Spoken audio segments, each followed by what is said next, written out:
Fijaos, el tema que se me propuso, yo no recuerdo bien si era el ministerio cristiano o el servicio cristiano. El caso es que he preferido llamarlo, o preferí, cuando pensaba, llamarlo ministerio cristiano, porque entiendo que el ministerio cristiano es más que el servicio cristiano. Algunas formas de servicio, algunas formas de ministerio son, no todos los ministerios son servicios. Parece un trabalenguas. Es decir, cuando hay servicio, hay una actividad, digamos, física en la Iglesia palpable y notable, porque esa persona hace algo y yo lo veo. Y entonces decimos que tiene su ministerio. Pasa que esto no siempre es verdad. Esos son ministerios que incluyen servicios. Pero antes de empezar, conviene que recordemos que hay ministerios que no son visibles porque no suponen servicios. Y pienso ahora en la iglesia a la cual estaba, antes de venir aquí, que había un anciano muy débil, muy enfermito y que murió a una edad muy avanzada. Estuvo como 15 años sin ir a la iglesia literalmente.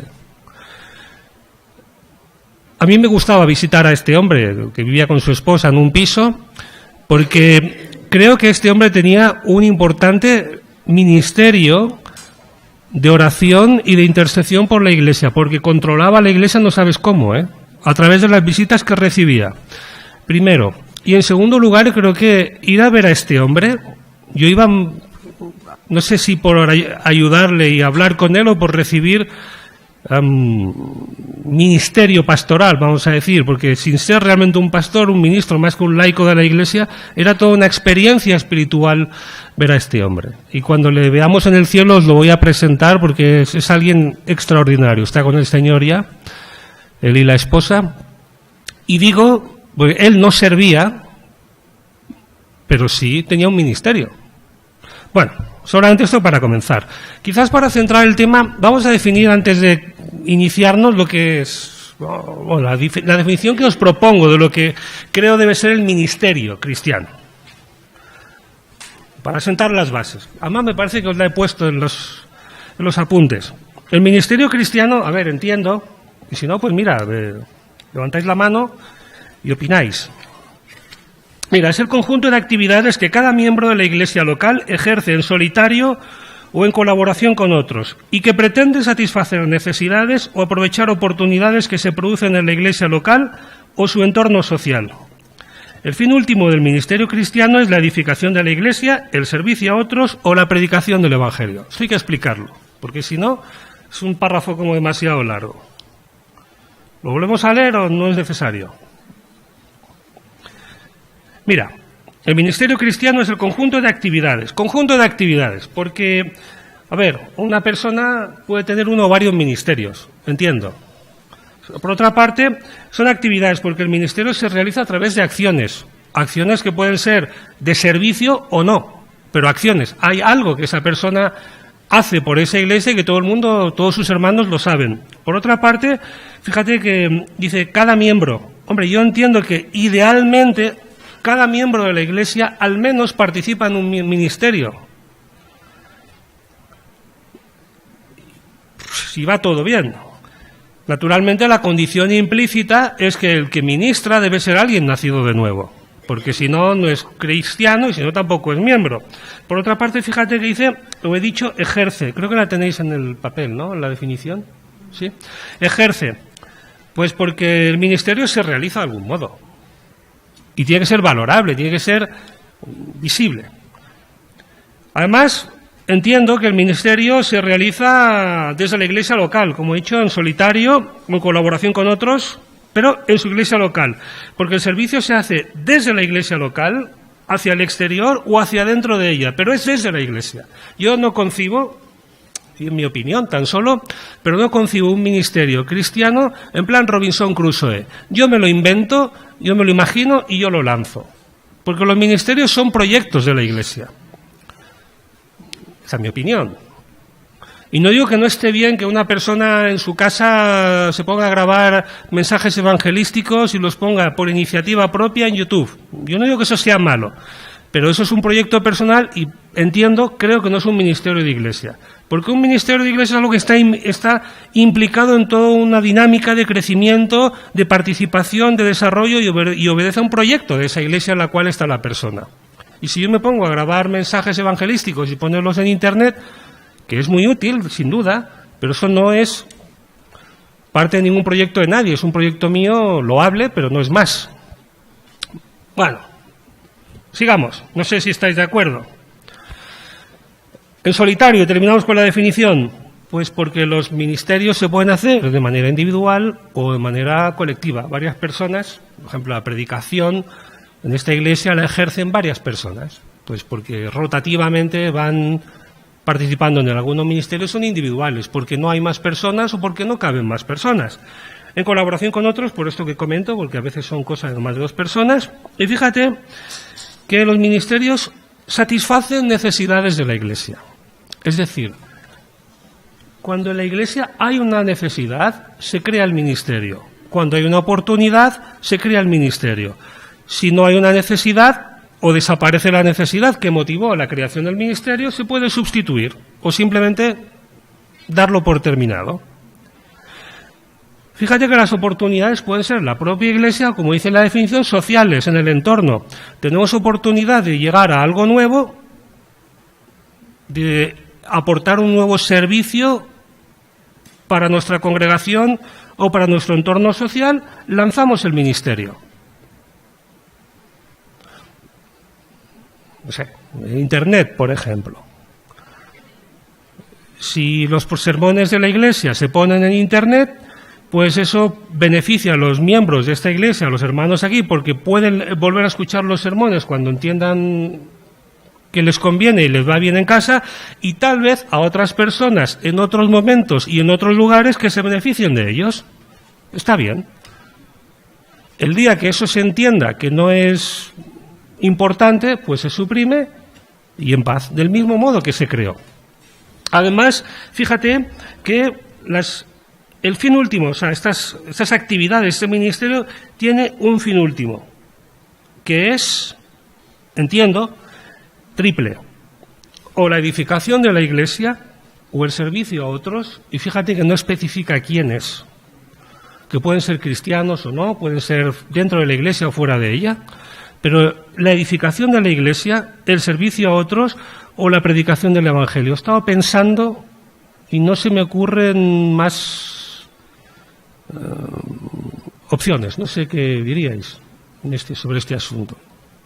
Pero yo eso que entiendo por ministerio creo que es lo que debemos entender todos. Y como vamos a ver a lo largo de esta sesión, espero, el ministerio tiene una dualidad. Por una parte es un servicio que hacemos y por otra parte, claro, como es un servicio, idealmente este servicio debería ser ejercido a través de los dones, que es la segunda parte de esta sesión. Es decir, por una parte, una cuestión más introductoria y descriptiva, ¿qué es el ministerio? Y en segundo lugar, bueno, idealmente, repito, no se escogen las personas porque sí, sino aquellas que tienen dones. De hecho, cuando preparaba esto, buscaba en la Biblia y me he encontrado que se habla muy poco del ministerio. Yo espero hacer memoria y a leer Hechos y se habla muy poco del ministerio. Tampoco se habla, yo diría que nada. Se ve algo que vamos a mirar esta mañana o noche más bien. Pero se habla mucho más, como en 4 largos capítulos, de los dones. Claro, y he entendido que cada vez que se habla de dones, en realidad se está hablando de los ministerios ejercidos a través de ellos. Lo cual cobra sentido. Porque si por el don el cristiano está especialmente capacitado por Dios para ejercer un ministerio, un servicio por su iglesia, pues lo va a hacer con habilidad y con bendición para los hermanos. ¿Qué tal? ¿Seguimos? Bueno, antes de empezar a entrar en materia, más cuestiones definitorias así. Mira, entiendo. La lista de ministerios que hay en la iglesia, en la Biblia no es cerrada. Con cerrada quiero decir que cuando miramos los grandes capítulos que se habla de los dones, que es donde intuimos y vislumbramos los ministerios, Romanos 12, Primera de Corintios 12, Efesios 4 y Primera de Pedro 4, es muy fácil. 12, 12, 4, 4.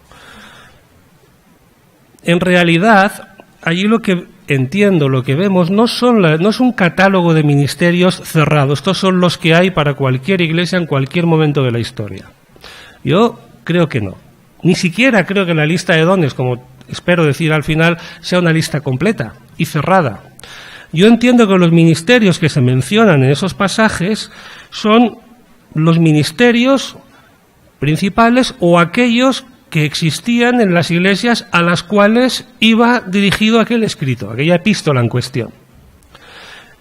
Eso nos da libertad, entiendo, a los cristianos del siglo XXI, especialmente a los líderes de las iglesias, para crear, modificar o suprimir ministerios de acuerdo a las necesidades de la congregación o las oportunidades del entorno. Por otra parte, estas listas son abiertas, que es todo lo contrario. Es decir, son listas que vienen a ser, pues, no voy a decir ejemplos, pero lo que acabo de decir, que son susceptibles de ser completadas con nuevos ministerios. Yo no diría sustituidas o sustituidos, porque los ministerios que se mencionan en esas listas son trascendentales para las iglesias, me parece. Pero sí pueden ser completados con otros más de carácter local o cultural. ¿Qué opináis? No sé si todo el mundo está de acuerdo. ¿Perdón?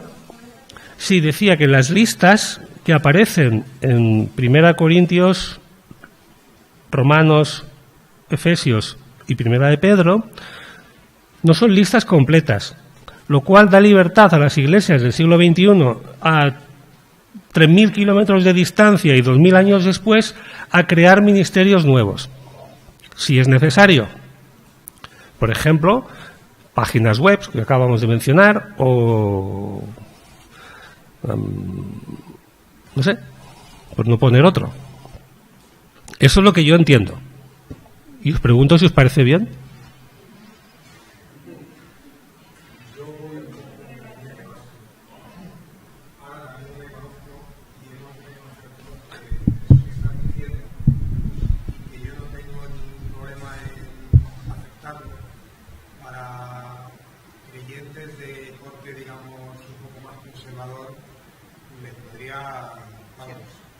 Se podrían asustar. Ahora, yo entiendo que si comprendemos que hay dones que fueron para un tiempo y que sabemos que esos dones pueden haber cesado, porque no puede estar efectivamente la lista abierta a que haya, ya repito, todo lo que tiene que ver con la teología que cada uno hayamos recibido cuando hemos sido discipulados, enseñados. Pero yo conozco muchos creyentes que si esto estarían mirando los pelos.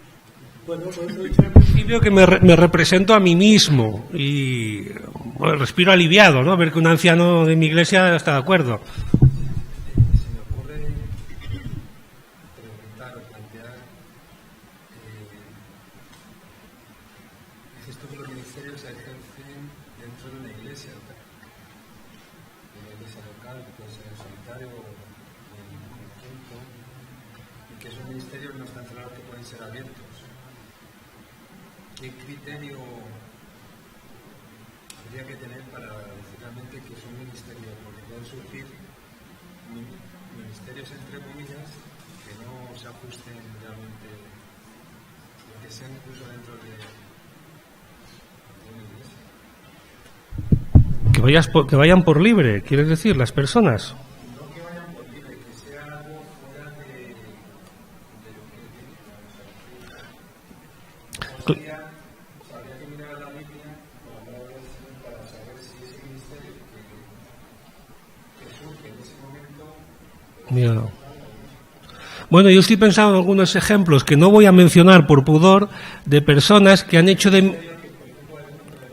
Sí. Por pudor no voy a mencionarlo, además todo se está grabando, pero que te deja dudas. A ver, por eso, bueno, más adelante se verá, ¿no? Espero, pero lo anticipo ahora. Yo entiendo que el ministerio es, vamos a decir, la proyección, no sé, pero ahora, perdonad la palabra, pero la proyección social de mi don. Es decir, que es una misma naturaleza. Una cosa es el don que Dios me ha dado y cómo lo ministro yo en términos personales. Y cuando yo lo ministro en mi iglesia, ese es mi ministerio, mis dones. Claro, como los cristianos no estamos llamados para vivir como Robinson Crusoe en islas solitarias e independientes oyendo sermones por Internet, sino a unirnos juntos en congregaciones donde compartimos nuestra vida y experiencia y nuestra fe, aunque sea en el siglo XXI, ¿eh? Yo puedo ser cristiano escuchando sermones por Internet, pero eso no es la manera, eso es el mal menor. Yo debo estar con mis hermanos, claro. Entiendo que los ministerios también deben ejercerse socialmente en el seno de las iglesias. La Biblia no entiende, y ahí estamos de acuerdo todos, no concibe un cristiano que vaya, pues eso, por libre por la vida, vamos a decir.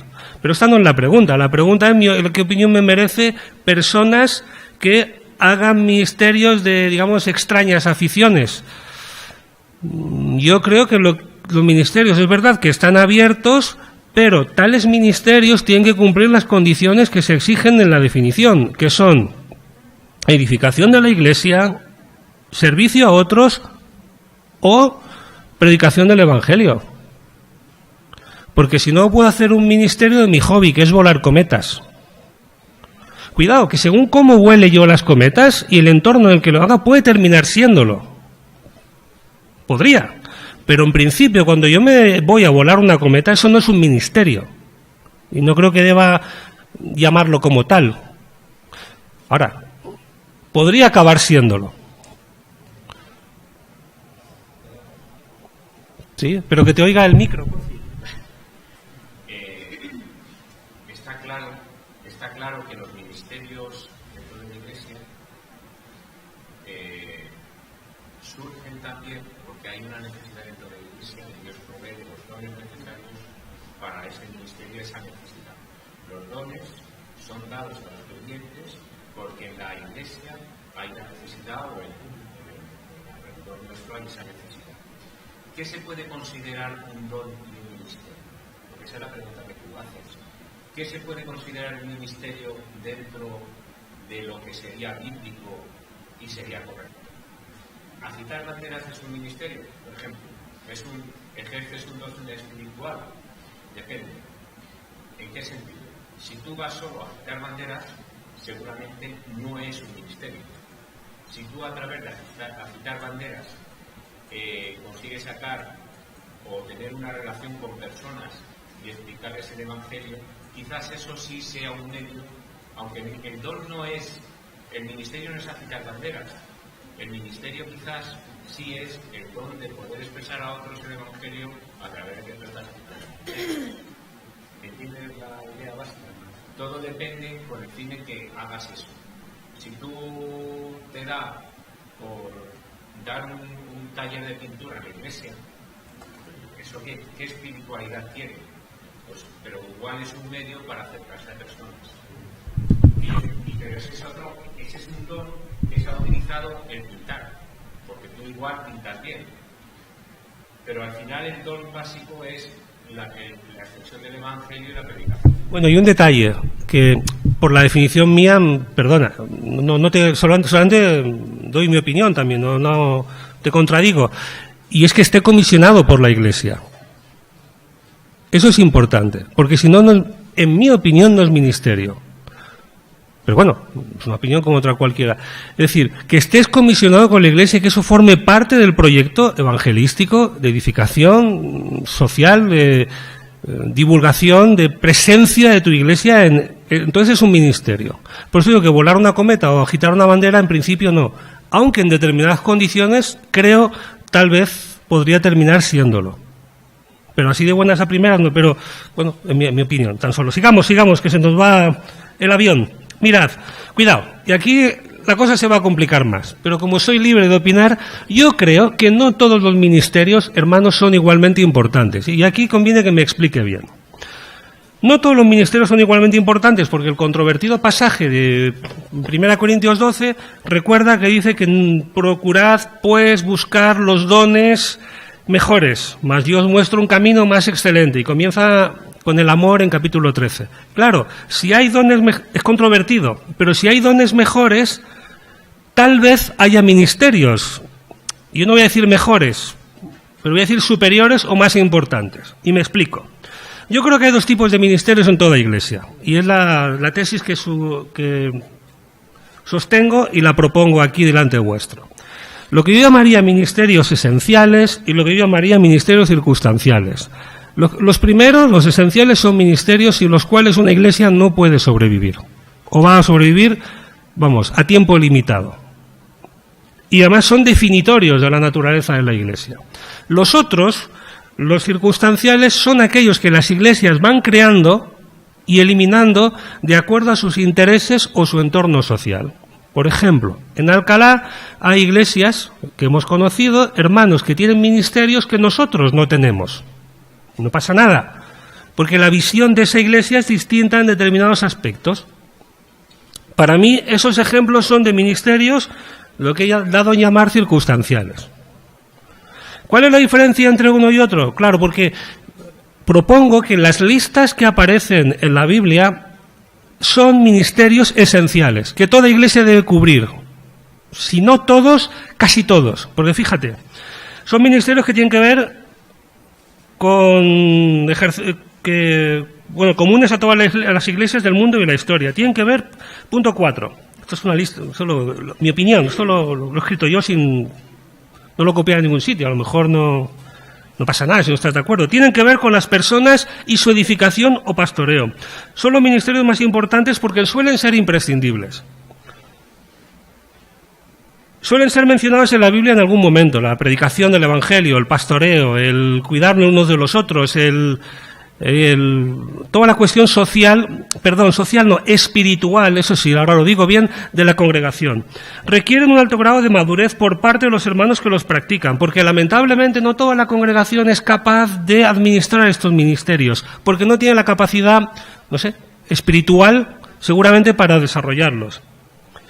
Y sin ellos las iglesias funcionan mal, fatal o no funcionan. Ejemplos: presidencia de los cultos, predicación, enseñanza, os pongo, me parece, aquí abajo, escuela dominical, liderazgo de jóvenes, música, alabanza, consejería cristiana, visitación, discipulado, entre otros, que hay más, ¿eh? Sin esto una iglesia no funciona, o funciona muy mal. Entiendo. En cambio, los ministerios circunstanciales, y esto es importante no solamente por una cuestión teórica, sino para valorar nuestros ministerios y situar la Iglesia y dónde está lo importante de lo que hacemos y de lo que pretendemos, los ministerios que llamamos circunstanciales, son accidentales, quiero decir, se crean y se destruyen en función de los intereses. No son comunes a todas las iglesias, ni siquiera en una misma iglesia a lo largo del tiempo. Responden a necesidades u oportunidades concretas, con frecuencia generadas por el contexto social. Son una lista enormemente larga e inconclusa, y sin ellos una iglesia perdería un área de influencia, pero todavía puede funcionar con cierta normalidad. La prueba es que, no todas las iglesias los tienen. Ejemplo, para seguir hablando de lo mismo, si se suprime el ministerio, de las webs y de los sermones, esta iglesia funcionaría igual, no pasa nada. Es útil, pero lo que es la esencia de la iglesia se mantiene, porque eso no es esencial. Que tiene su interés, desde luego, pero no ese es el tema. Hace 2000 años las iglesias no tenían internet y funcionaban. Muchos hermanos nuestros no tienen páginas web y tampoco funcionan. No es esencial. Entre ellos yo creo que, casi nunca tienen que ver con el pastoreo, la predicación y la enseñanza, y además suelen ser ministerios de naturaleza administrativa, servicios, y además requieren a veces el conocimiento de ciertas habilidades o capacidades de tipo no espiritual que el ministro necesita para llevarlos a cabo. No sé, si eres secretario, pues tendrás que tener cierta habilidad para redactar documentos o para archivarlos, etcétera. O si eres, si quieres hacer páginas web, la web de la iglesia, pues lo puede hacer cualquier persona que se lo proponga. Pero claro, si sabe, va fácil, ¿no? Porque la primera tendrá que aprender cómo funciona eso y luego hacerla. Es mucho más trabajo. No sé. Y lo importante, por favor, nunca hay que menospreciar estos ministerios y mucho menos a los ministros, porque desde el momento que existen son importantes. Aunque no de primera categoría. Esta es mi opinión.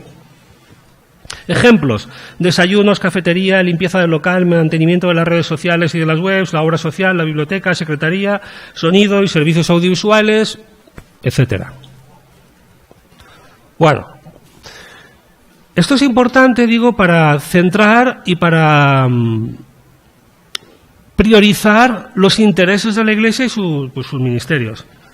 Un asunto ya me parece más fácil que el que acabo de mencionar, que supongo muchos de vosotros no acabáis de ver claro, es la cuestión de que el ministerio cristiano lo realiza la propia Iglesia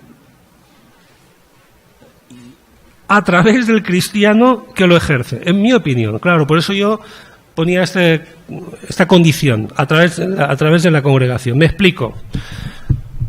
Además, en la Biblia está: como los cristianos no estamos llamados a vivir como Robinson Crusoe de manera aislada e independiente, y nos servimos los unos a los otros a través de los dones, y estamos llamados a hacerlo. Claro, es la propia Iglesia quien crea los ministerios y coloca en ellos a los ministros. O debería ser así. Entiendo que en estas condiciones es la propia Iglesia local, fíjate lo que voy a decir, la que se sirve hasta cierto punto del cristiano que asiste a ella para la realización del ministerio concreto que se propone. Ojo, no el cristiano, la Iglesia.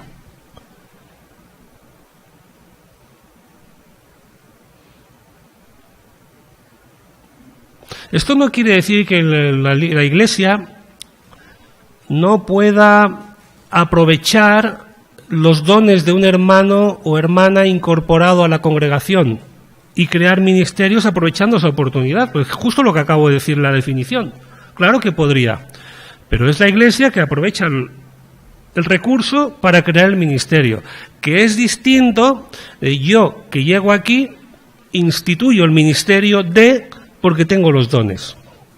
Yo, y lo impongo a mi congregación. Claro, porque eso no es un organismo. Eso es hacer lo que yo puedo hacer en mi casa o en mi vida privada, pero públicamente.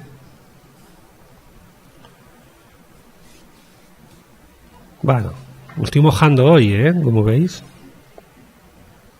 Mira, el ministerio está por encima del ministro. Y creo que es el ministro quien se supedita al ministerio que está ejerciendo.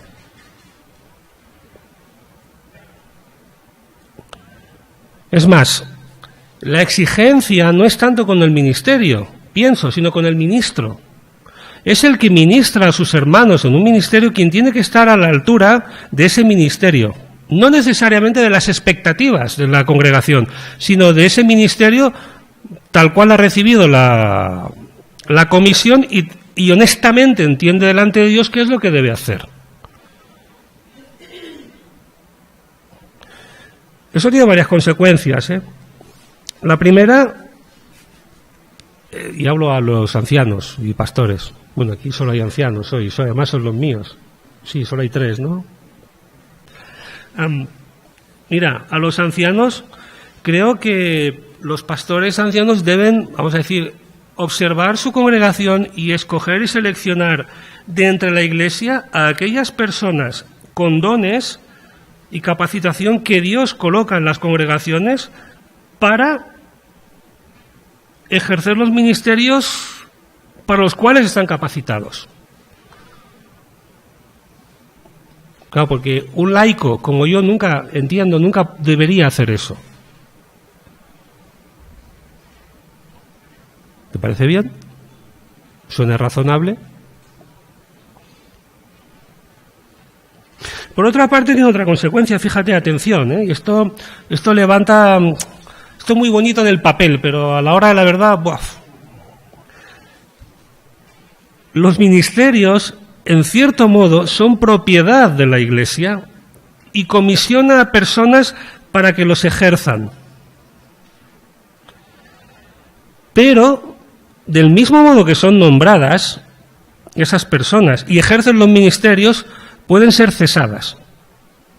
Es más, Y lo has visto 100 veces a lo largo de tu vida espiritual.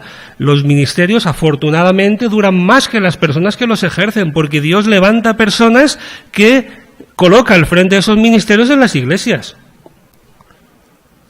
Los profesores de escuela dominical no están para siempre, los pastores no están para siempre, los ancianos no están para siempre, ni los predicadores.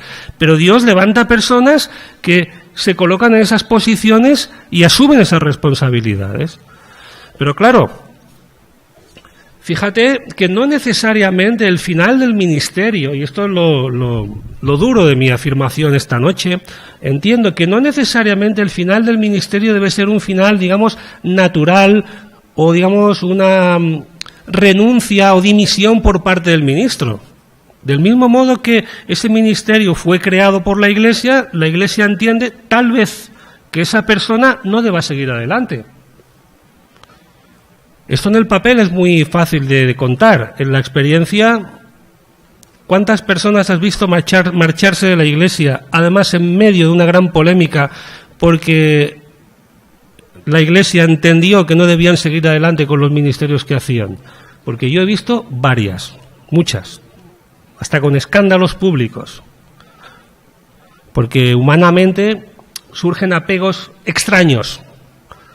Pero conviene que todos los que ministramos en algún modo en las iglesias, esto lo tengamos siempre presente. El ministerio, vale, el don lo tengo yo, que tampoco es mío, como veremos en la segunda parte. El don lo tengo yo, pero no es mío. Pero es que el ministerio ni siquiera es mío, es de la Iglesia. La Iglesia me comisiona a mí para que yo ejerza el ministerio, la Iglesia nombra a otra persona para que me ayude, o un sucesor con más dones, o no necesariamente porque yo dimita o renuncie o entienda que ya mi momento ha pasado.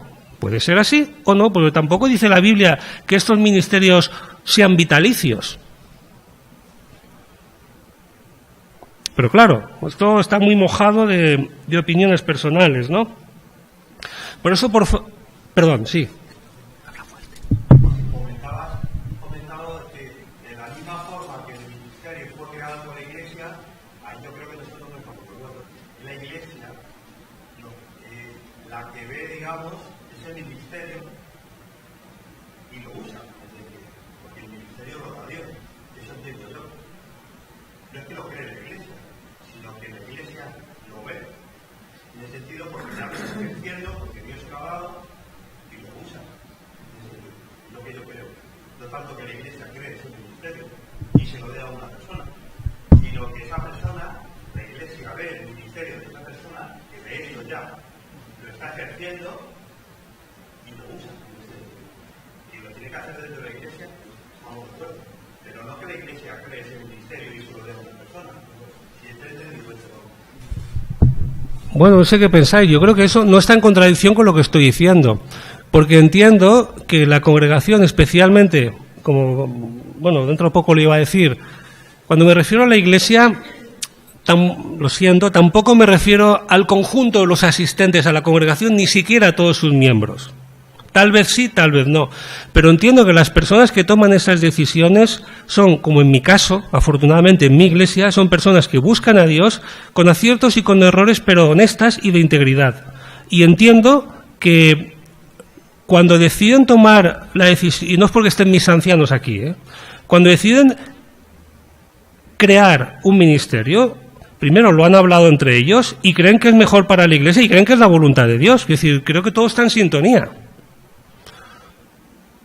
Entiendo que es Dios quien dirige a estas personas a que tomen esas decisiones. No creo que sea una contradicción. Al menos yo estoy de acuerdo con lo que dices, Pero porque también de esa persona que Dios le ha dado ese don. Le ha dado ese don. Entonces, ahí es donde la Iglesia entra y usa a esa persona. Y digamos, pues la ponen ahí para que use ese don. Pero que ya está ejerciendo, digamos, de alguna forma ese don. Y la Iglesia y los ancianos o la propia Iglesia ve ese don y dice que tienes que usarlo dentro de la Iglesia. Pero no lo estamos diciendo, pero vamos, que la Iglesia yo entiendo que no crea ese don, sino que esa persona el don no el ministerio. Sí, el ministerio. Pero un ministerio tiene detrás un don, digamos. que trajo delante. En relación, sí, en relación que lo con... está ejerciendo, ya se le ve que lo está ejerciendo, y entonces la Iglesia pues le pone responsabilidad para que lo ejerza como Iglesia. Pero sin tener ese don, por mucho que la Iglesia, entiendo yo, coja a una persona y le ponga a servir y no tiene ese don, pues ni ese ministerio que viene procedido por el don, pues por mucho que la Iglesia coge y diga, bueno, hermano, pues tú vas a hacer ese ministerio, pero tienes que tener ese don dado por Dios. No, porque es lo que ve la Iglesia, lo que ve las naciones, lo que ve toda una Iglesia, ¿no? Y entonces, pues, Lo que pasa es que de entre nosotros, normalmente, si todo va bien, los más espirituales, los que más discernimiento tienen, los que más conocimiento tienen, son los que nos dirigen y son nuestros ancianos.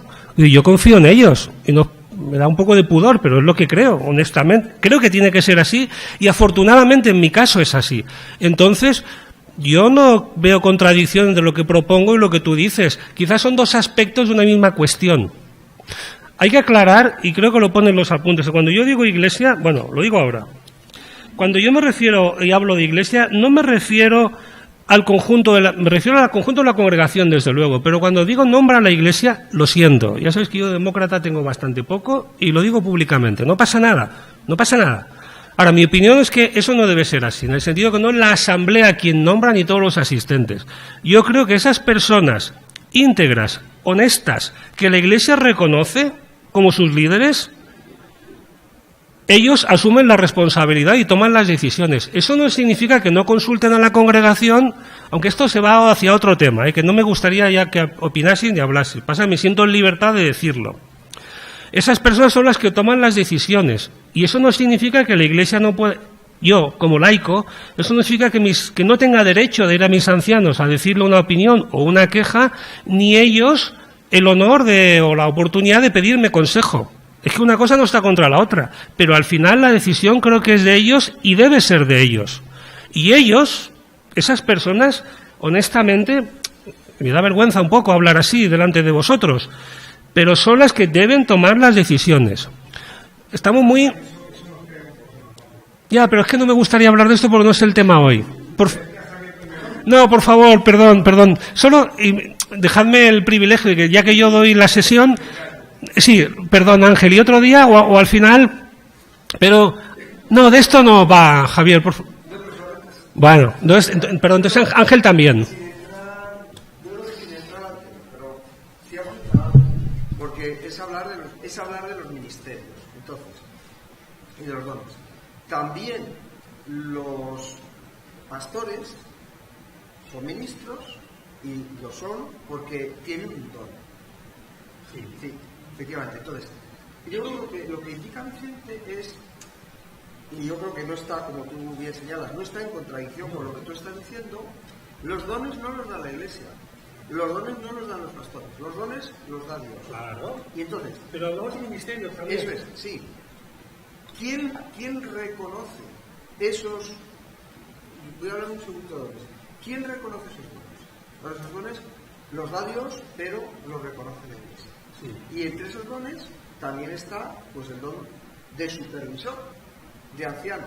Entonces, si es verdad que a la hora de trabajar en la práctica, pues los ancianos tenemos que estar, y esto es un reto, mirando, supervisando, viendo qué dones hay, y también pensando qué ministerios la Iglesia puede necesitar, sin que por ello dejemos de estar abiertos a que alguien nos diga, oye, pues yo siento empezar un ministerio volando cometas para evangelizar volando cometas, ¿no?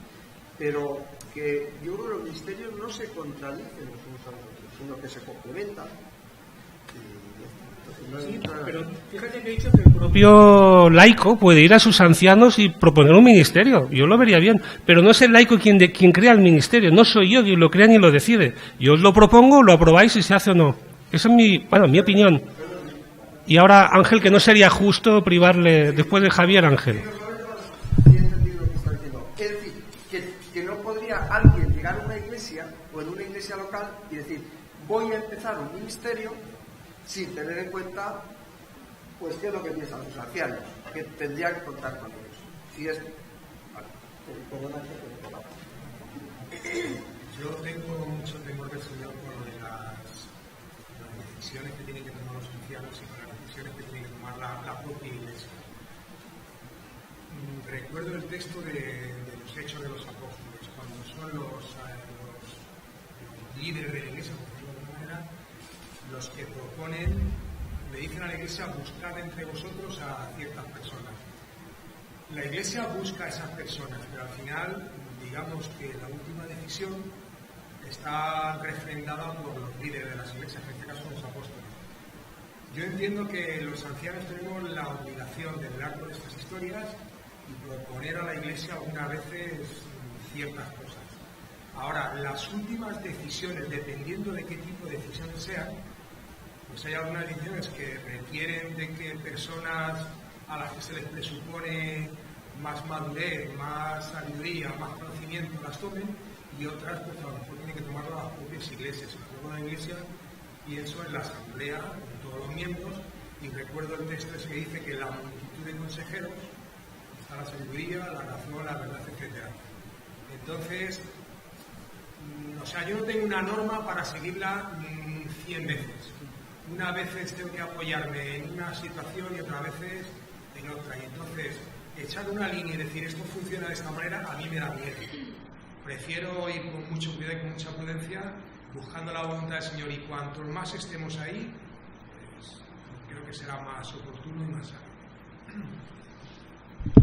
Bueno, gracias, Ángel. A ver, yo lo que diría, es verdad que en la multitud del consejo está la sabiduría, pero ojo, consejos cualificados, porque un consejo lo da cualquiera, pero un buen consejo lo da muy poca gente.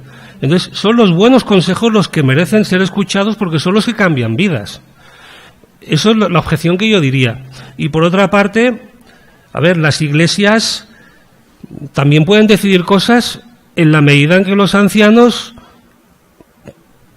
pues que no quise hablar de esto, pero deleguen o quieran, para cometer un proyecto, una decisión, palpar el refrendo que tienen de la congregación. Yo no digo que no consulten con la iglesia, es que este no es el tema, hermanos, tampoco quiero hablar demasiado. Una cosa no está en contradicción con la otra. Sobre ese pasaje de Hechos, es uno de los dos que vamos a mirar esta noche. El otro renunciado por amor al tiempo, pero ese me gustaría que lo mirásemos todos juntos porque creo que es modélico. Y es modélico y es donde baso yo mi tesis de esta noche. Pero mirad, las decisiones, y solamente leo el párrafo, que yo entiendo que esto suena poco democrático y poco del siglo XXI, pero las decisiones deben ser tomadas por personas cualificadas para, creo que es lo opuesto, cualificadas para decidirlas. Las decisiones acordadas democráticamente son decisiones populares, aceptadas por la mayoría de las personas, lo cual facilita la toma de decisiones y disminuye el conflicto, porque fácilmente se soluciona el problema. Pero en absoluto garantiza el acierto de la propia decisión, siendo su impopularidad. Sino que se lo preguntan a los ingleses con el lío que se han metido con el Brexit. Solamente porque una decisión compleja fue tomada por una mayoría de gente incualificada. Pero lo que sí mejora el acierto de manera sustancial en la toma de decisiones es cuando las decisiones son tomadas por personas cualificadas que entienden aquello sobre lo cual deciden, valoran los pros, los contras y juntas llegan a acuerdos y toman esa decisión. Esa decisión tiene mucho más posibilidades de ser acertada y salir adelante, no una mera votación. Por eso yo creo que en las iglesias lo que necesitamos son decisiones acertadas, no populares. Y tenemos que ser gobernados por personas cualificadas, no por la mayoría ciega, que muchas veces, tristemente, el voto del carnal vale tanto como el del popular. Y perdón que yo he mencionado del asunto más de lo que inicialmente quería, pues eso simplemente lo roza. Ahora, me he visto en el deber de decir esto porque, claro, mi tesis hoy es la que estoy defendiendo, que la Iglesia nombra a sus ministros y destituye o cesa o pone extinción sus ministros, incluso ministerios. La Iglesia especialmente, lo siento, en las personas de sus líderes. Llamémosle pastor, llamémosle ancianos, llamémosle consejo, porque muchas veces los pastores se rodean de un equipo de personas que les ayudan a gobernar la congregación. Esas personas que saben, que observan, que son maduras, que son espirituales, que siguen a Dios, a las cuales hemos encomendado el gobierno de la Iglesia y que además hemos refrendado en una votación, son las que son cualificadas para dirigirnos. Mi familia no se gobierna democráticamente, porque la mitad de sus miembros tienen serias dificultades para distinguir la mano derecha de la izquierda. Ahora bien, en los mediterráneos confundimos la autoridad con oportunidad. Entonces yo mando para mangonear y llevar a una familia donde a mí me gusta, comprar lo que quiero y hacer lo que me da la gana. La autoridad o el poder es una gran responsabilidad, porque si yo me equivoco, los errores los paga mi familia entera. Y eso os advierto, ancianos, eso os pasa a vosotros. De vuestros aciertos, vamos a decirlo así, se beneficia la congregación, pero de los errores se perjudica a toda la congregación. Por eso tenemos personas y necesitamos tener personas cualificadas que nos gobiernen. Yo te preguntaría, ahora ya no hablo a ancianos ni a ministros, hablo a seculares como a mí, ¿cómo te sentirías hoy si ayer hubieses sido cesado de tu ministerio? Tela, ¿eh?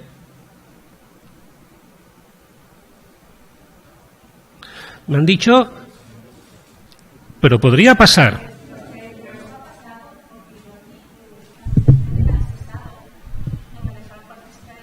No me dejaban participar en nada y yo me sentí inútil.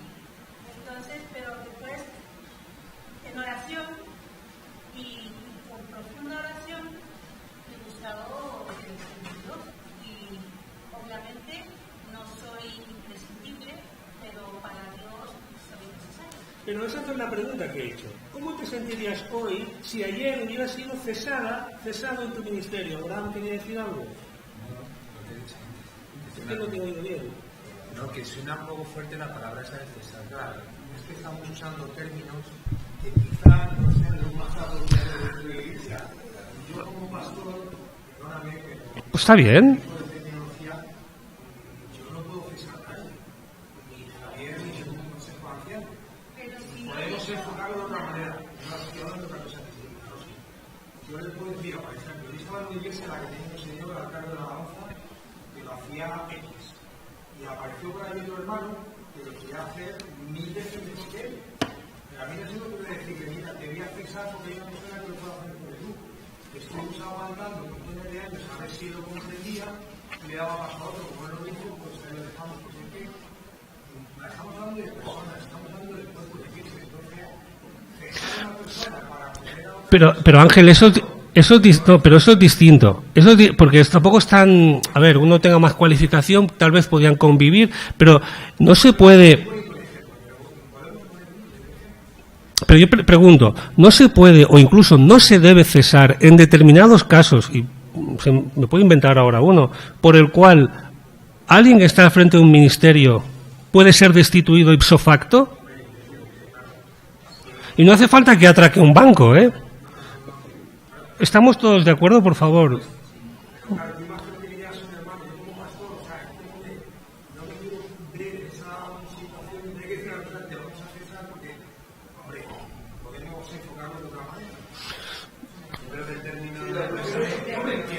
Sí.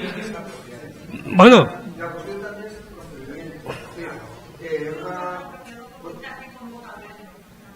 Bueno, yo me represento a mí mismo, no pasa nada. No pasa nada. Es interesante porque yo creo también es un poco polémico, y te lo digo porque estamos tocando tierra, no estamos hablando de teologías muy elevadas. Y efectivamente a mí por lo menos sí me hace pensar cómo tomamos las decisiones y cómo hay que hacerlas, la responsabilidad que tenemos, etc. Yo aquí, por ejemplo, a la hora de cesar, pues claro, yo entiendo que lo clave, y creo que los estudiantes van por la misma línea, la clave está en el procedimiento. Es decir, a una persona tú no la cesas porque es que se ha cambiado el corte de pelo y esto no puede ser así. No puedo, ¿sabes? Eso no es así. Normalmente hay una causa que entiendo de carácter espiritual, de carácter de conducta, etc. Entonces todo eso previamente se tiene que tratar, se tiene que cuidar y tal. Y si es posible que en un determinado momento una persona se diga, hermano, tienes que dejar de dirigir la alabanza. O no puedes, efectivamente. Y eso la Iglesia, pues yo creo que ahí, tú estás apuntando una cosa que también es importante. La Iglesia debería tener suficiente confianza en las personas que ha puesto como ancianos, o que ha reconocido, como para decir, oye, pues a Menganito no está llevando la alabanza y la va a llevar fulanito, porque así se ha decidido, porque así lo han decidido las personas responsables de hacerlo, pues también respetar esas decisiones. Y confiar. Y confiar. Porque yo creo que yo nunca he sido pastor, afortunadamente, pero entiendo que los ancianos con frecuencia conocéis o manejáis, vamos a decir, información sobre miembros de la Iglesia que tampoco conviene que trascienda al conjunto de la congregación. Y tomáis decisiones desconocidas por mi parte, y tampoco me parece justo que yo vaya pidiendo explicaciones por qué habéis hecho esto. Yo sé lo que sé, entiendo que mis ancianos saben más y deciden lo que deciden. Y yo creo que en algunos casos lo que Javier propone es un cese, y que lo que Ángel propone también. Yo no estoy descartando ni la explicación, ni la atención pastoral previa, ni la exhortación, para nada. Pero puede que al final haya que llegar a esa situación. Claro que puede que llegar. Y mi pregunta sigue: ¿cómo me sentiría yo si ayer hubiese sido cesado de un ministerio? Hay una persona más que quería hablar, ¿no? Ay, perdón, me lo ha parecido. Quiero decir, no tanto por las causas, sino por mi sensación emocional de haberme despojado de algo. Ese es el valor de la pregunta que os he lanzado, ¿no? Sí.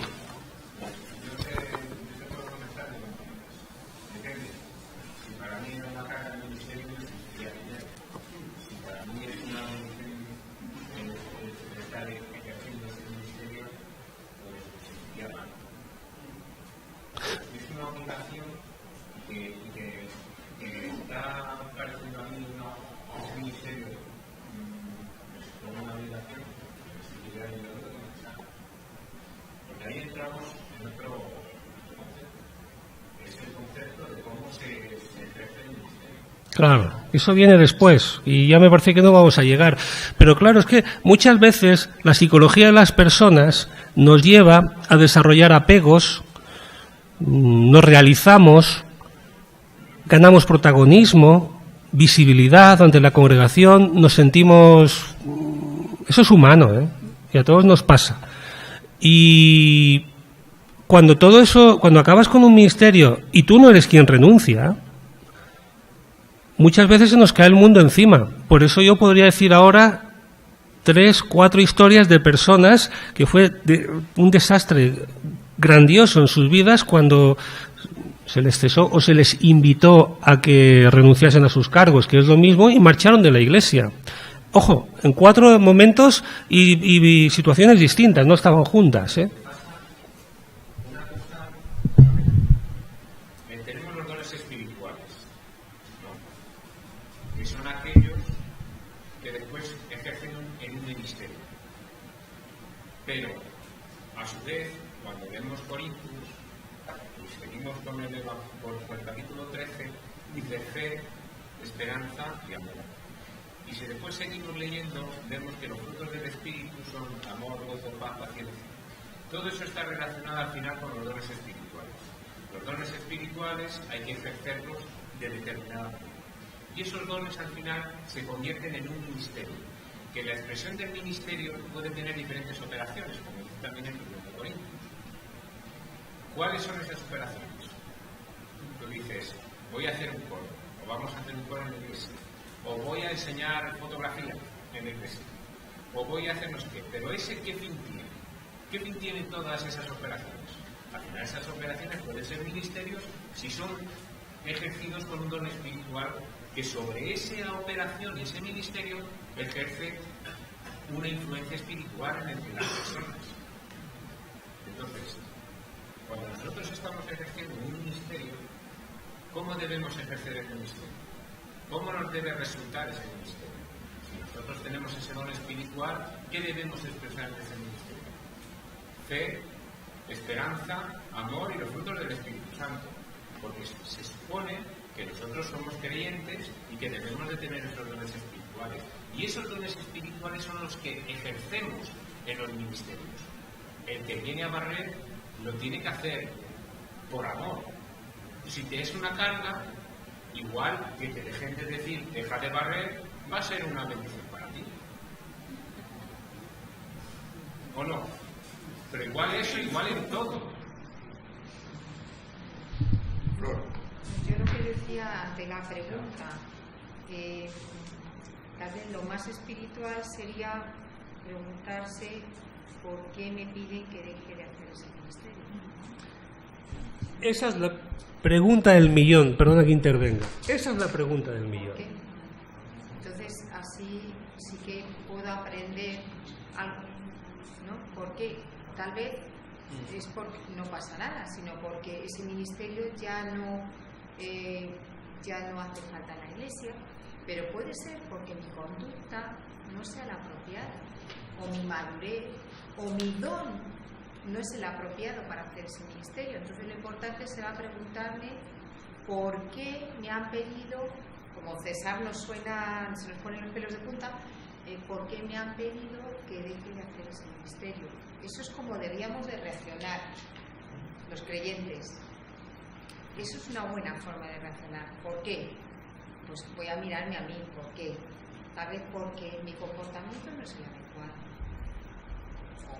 O no pasa nada, es que ya la Iglesia no necesita ese ministerio, ¿no? Por ejemplo, digo yo. No sé. Estoy totalmente de acuerdo con lo que dice.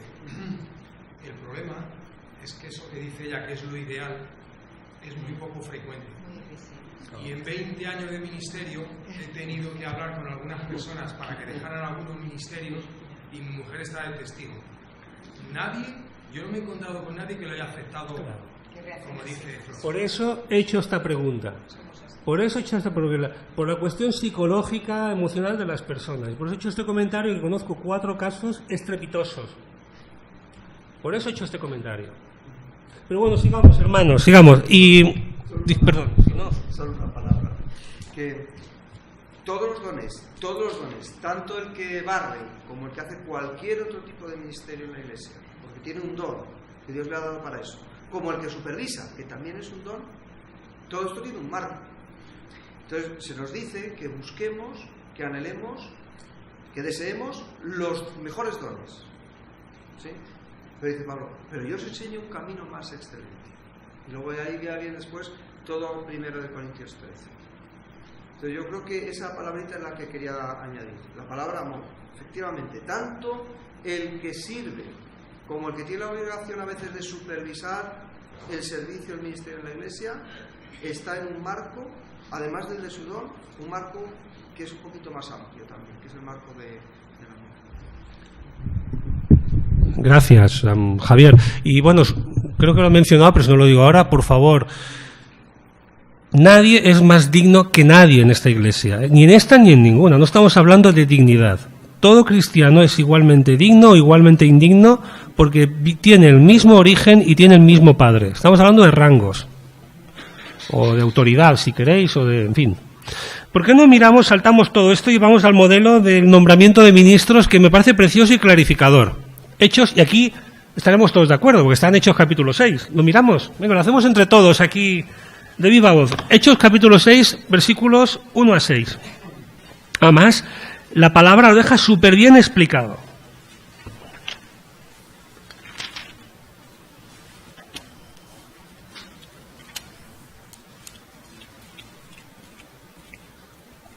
Lo leo yo así, que se me oiga. En aquellos días, como creciera el número de los discípulos, hubo murmuración de los griegos contra los hebreos, de que las viudas de aquellos eran desatendidas en la distribución diaria. Acordaos, no había pensiones para las viudas. Esas mujeres no tenían ningún tipo de sustento y eran casi mendigos. Esto crea un problema y suscita un escándalo y una causa de mal testimonio. Vamos a leer, y no quiero hablar más, a ver si lo resolvemos entre todos.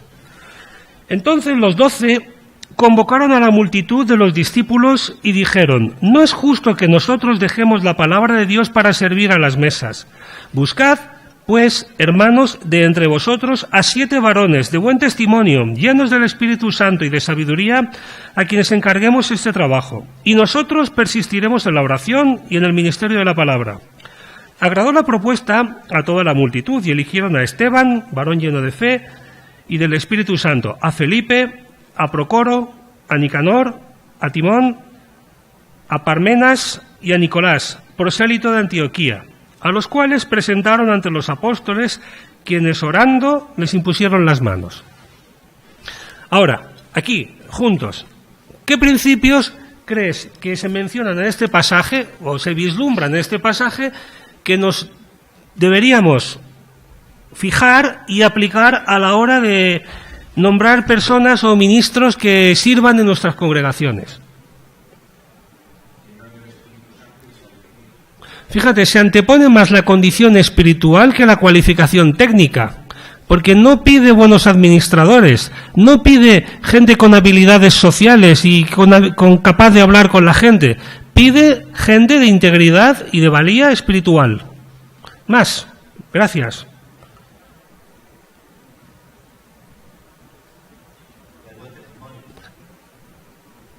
De buen testimonio porque van a ministrar a las personas y tienen que ser reconocidos por esas personas a las cuales van a ministrar. Esto es importante. Y con lo que yo he expuesto hasta ahora, a lo mejor no ha quedado claro, pero cuando una persona sirve a sus hermanos, obviamente tiene que tener el reconocimiento o el respaldo de sus hermanos, porque le confían esa parcela de la iglesia. Te encomendamos esto para que lo hagas, porque confiamos que lo vas a hacer bien para la edificación de la congregación. Y tienes buen testimonio, dentro y fuera, eres una persona íntegra. ¿Qué más?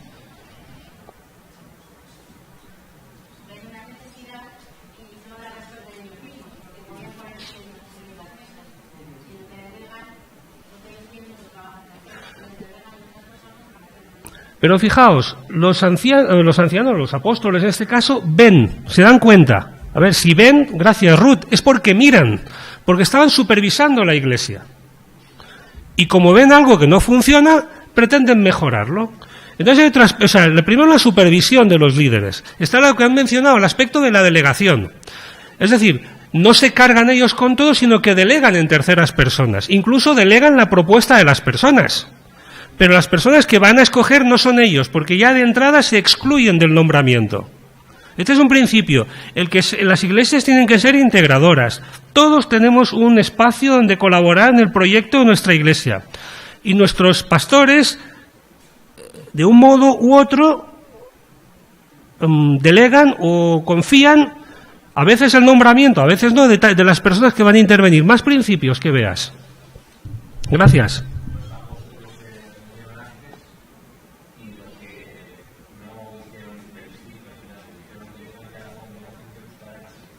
Sí, es verdad, pero explicaron a la iglesia. Es decir, que no consultaron, es verdad, pero sí explicaron. Es decir, hicieron que la iglesia entendiese sus decisiones. Fueron transparentes. Esto está pasando, esto hemos decidido, esto vamos a hacer. Y la iglesia lo entiende, es conocedora. Es importante que nos hagamos entender. Gracias, más.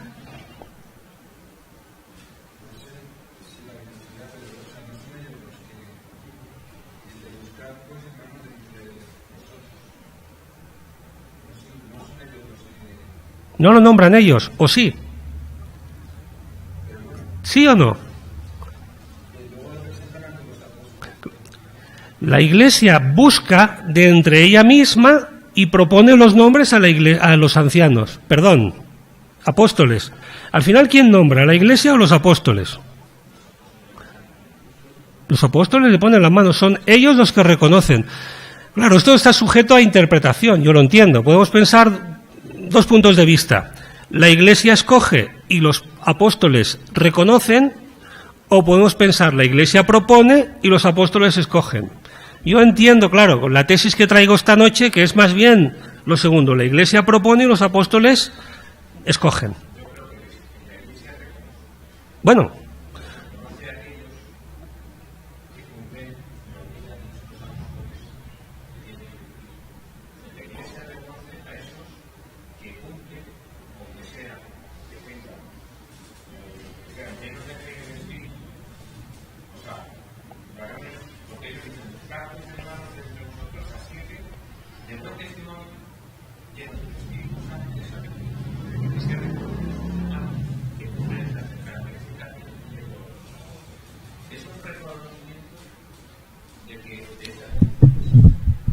reconocimiento de lo que dice en el versículo 3. Buen testimonio, llenos del Espíritu Santo y de sabiduría. Y saben que cumpliendo esas tres características van a ser capaces de ejercer el ministerio que se les va a encomendar cuando se pongan a los apóstoles. Entonces es un reconocimiento. Claro. Y los apóstoles dan el visto bueno a ellos, porque ellos mismos seguramente hayan visto también eso en esos tiempos. Eso es lo que te decía antes. Los apóstoles resaltan, ellos reconocen, pero ya lo ven, porque dicen, personas llenas del Espíritu Santo, con buen testimonio, ya lo están haciendo, ya están haciendo, están siendo de buen testimonio, ya están llenos del Espíritu Santo, ya están sirviendo. Que base a eso, es lo que yo decía antes, pues ahora la Iglesia recoge y los apóstoles, está claro que oran y lo reconocen también, pero porque ya estaban llenos del Espíritu Santo y ya estaban siendo de testimonio y ya estaban sirviendo. Entonces, pues ahora simplemente se les escoge para algo concreto, un ministerio concreto, que es servir mesas. Pero ya tenían buen testimonio, que estaban llenos del Espíritu Santo y, o sea, que no cogen a cualquiera. Lo que yo comentaba antes, ¿no? Que no la Iglesia coge a cualquiera, no. Ya tienen que estar ejerciendo, digamos, esos dones, ¿no? Pero la Iglesia no reconoce a cualquiera porque también le dice los apóstoles qué características tiene que tener. No, elegir a que... No, por favor. Perdón, ¿has terminado, Sí, Vicente? sí, eso, en el sentido que no voy a que los apóstoles les escojan luego también, sino que tienen que ya ser gente de buen testimonio, que estén sirviendo, llenos del Espíritu Santo, en ese sentido. Lo que una iglesia escoge, que no lo va a permitir. Pues ya lo he dicho antes. Es muy curioso que este texto sirva a las iglesias de orden congregacional como a las iglesias de orden presbiteriano, y ambas se apoyan en este texto para sus formas de gobierno.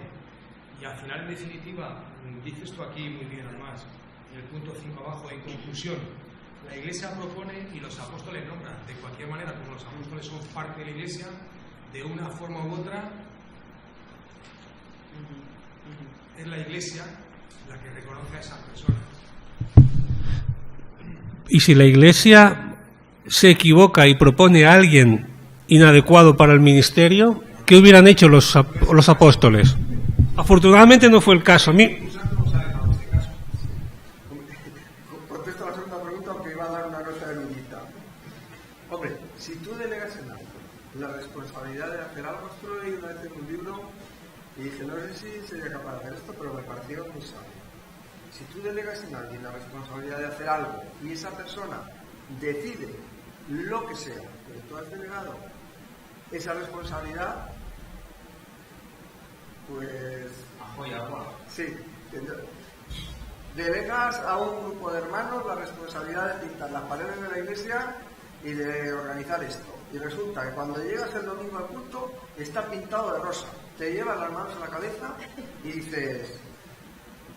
En buena hora se me ocurrió, pero es su responsabilidad. La nota de era la siguiente.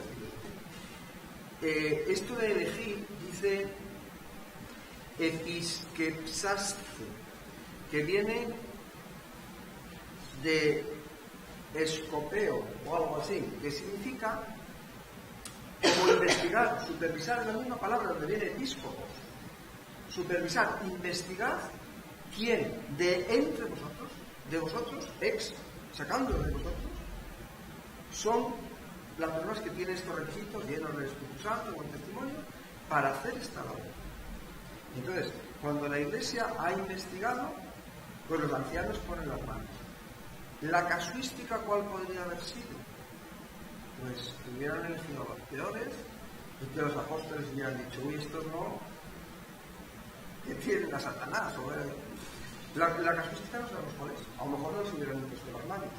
Ahora, la forma normal de actuar en una iglesia que es como Dios manda que seamos, pues delega, en este caso para los diáconos, la iglesia seleccionó entre ellos y los apóstoles impusieron las manos. ¿Podría ser de otra manera? Pues ojalá que la iglesia de Cristo no fuera de otra manera. Claro, yo estoy con Ángel en que este pasaje tiene una doble lectura, lo que estamos diciendo. Los apóstoles se sometieron a la decisión de los discípulos, o que los discípulos propusieron y los apóstoles escogieron, que no es lo mismo. Al final, a mí me hubiera gustado que alguien no hubiese sido adecuado para ver qué pasaba, ¿no? Pero bueno, no es el caso. Aquí el Señor obró bien en su pueblo y en los apóstoles, y hubo armonía y todo eso resolvió. También, ¿qué principios hay? Yo que aquí veo también otro principio muy importante. Es el principio del discernimiento y de la sabiduría. En este caso, no de la gente que escogió solamente, sino también el principio de sabiduría y de discernimiento de los propios apóstoles al ver que eso era lo que la Iglesia necesitaba. Para resolver un problema, que la Iglesia escogiese y se implicase en buscar a personas que con determinadas características resolvieran el problema. O sea que se necesita por encima de todo la visión, la guía y la dirección de Dios. Luego la cuestión administrativa no lo sé, porque puede fallar los que sirven, los que los cogen o los que les ponen las manos en la vida cotidiana de la Iglesia. Decía, no hay hermanos más dignos que otros, efectivamente.